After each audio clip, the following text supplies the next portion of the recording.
Most people quit Sekiro within the first 3 hours, and honestly, it makes perfect sense, because this game does something almost no other game does. It punishes you for playing it wrong, not just with deaths, but with that genuine feeling that you have no idea what you're doing, and if you don't figure out how it works, you never will. But here's the thing, there's a moment in Sekiro where everything changes, where the combat that felt impossible suddenly clicks. And when that happens, you realize you're playing one of the most brilliantly developed games of all time. Today, FromSoftware has been making games since the 90s. You probably know them from Dark Souls. That series basically invented what people call the Souls-like genre. Brutal difficulty, almost no hand-holding, and a dark, mysterious world that reveals itself slowly. Dark Souls came out in 2011 and changed gaming forever. Millions of people played, suffered, and loved it for exactly that reason. But when Sekiro: Shadows Die Twice was released in 2019, FromSoftware didn't just want to make Dark Souls again, they wanted to go further. They wanted to create something that felt completely different, something that couldn't be compared to anything else. And they succeeded.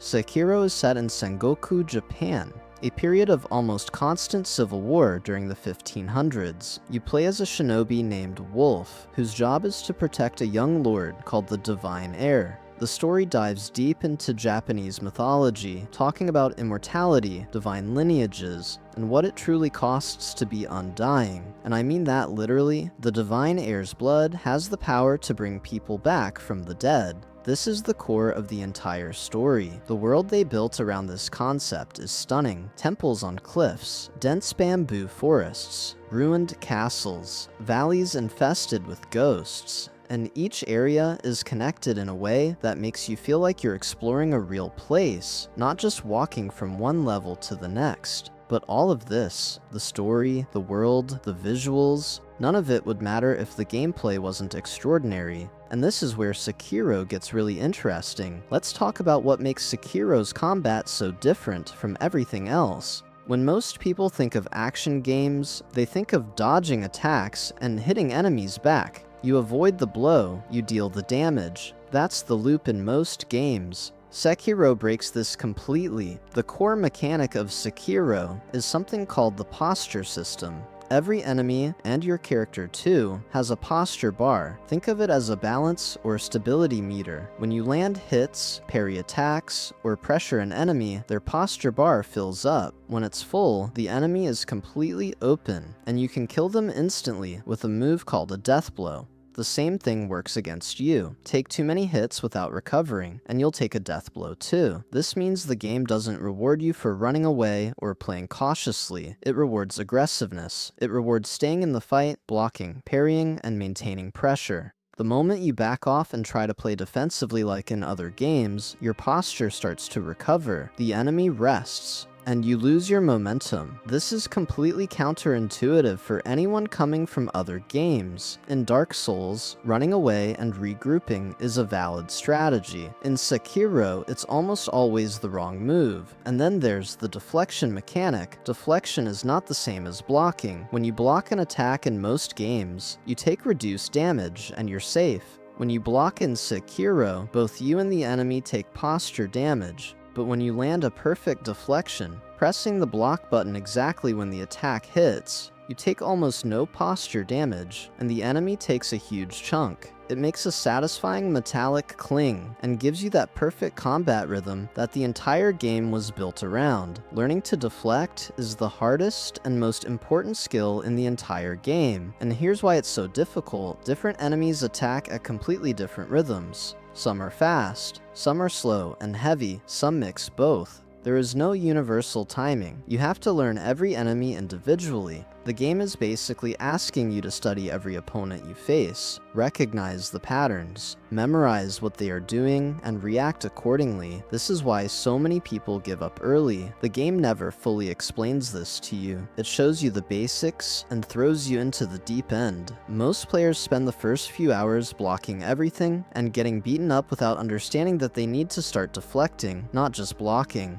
But let's talk about the bosses, because this is where Sekiro's design philosophy becomes something truly special. The boss battles in this game are unlike anything else in gaming, not because they're just hard, they are designed as conversations. Think about that for a second. When you fight a boss in Sekiro, you aren't just trying to survive, you are reading a language. The boss has moves that are telegraphed in specific ways. There's an entire system of kanji symbols that appear on the screen warning you that an unblockable attack is coming. You see words like danger or grab appear right before the hit. These symbols give you time to react if you know what they mean, and what to do in each case. Some grabs you dodge, some sweeps you jump over, some thrusts you can parry with the right timing. None of it is random, everything is learnable, and that's the central philosophy. Every death in Sekiro is information. Every time you die, and you will die hundreds of times, the game is telling you something. You reacted too late. You tried to block something that needed to be dodged. You didn't parry the combo correctly. The game is giving you a lesson with every failure. This is exactly why Sekiro has one of the most dedicated and passionate player bases in gaming. When you finally kill a boss that killed you 20, 30, 40 times, the feeling is indescribable. Because you didn't get lucky, you didn't overlevel or find some cheese. You learned how to fight them, you adapted, and your brain knows it. Let's also talk about the shinobi tools because they add a whole layer to all of this. Wolf carries a prosthetic arm that can be upgraded with different tools throughout the game. A flamethrower, a shuriken launcher, firecrackers that stun animals, poison knives, an umbrella that blocks almost anything.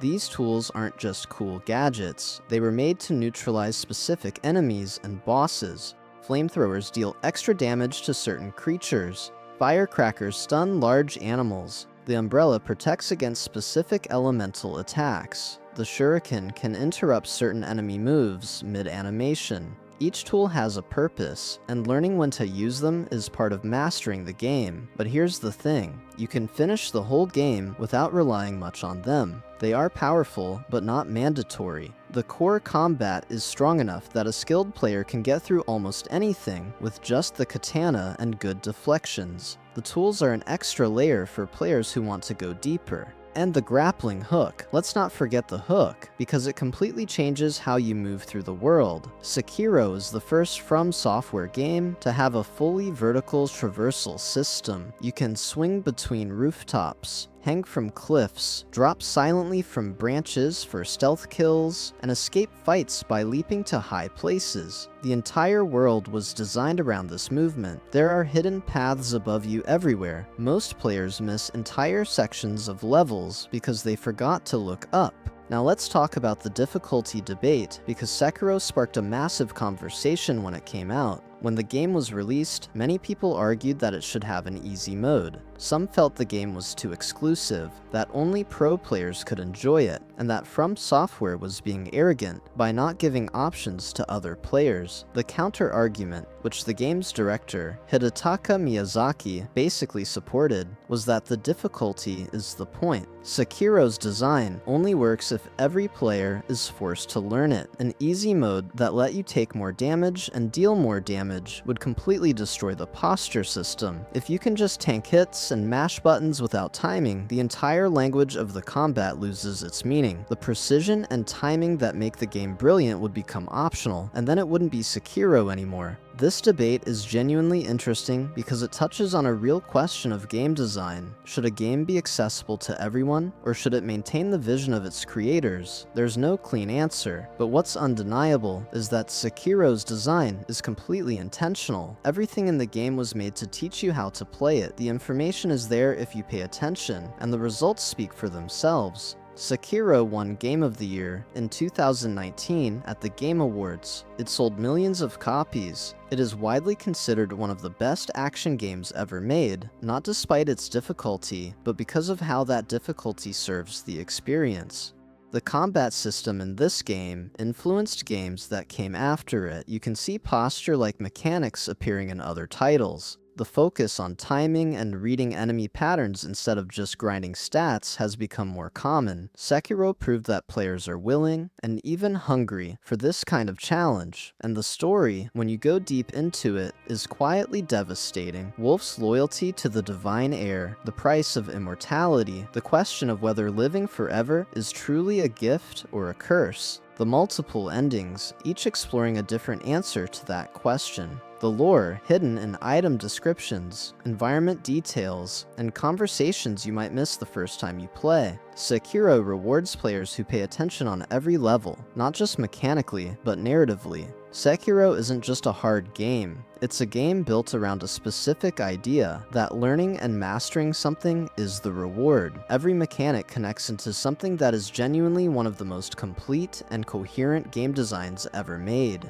If you've been thinking about playing it, my honest advice is this: give it more than 3 hours. The beginning is brutal, but the moment something clicks, and it will click, you'll understand exactly why people talk about this game the way they do.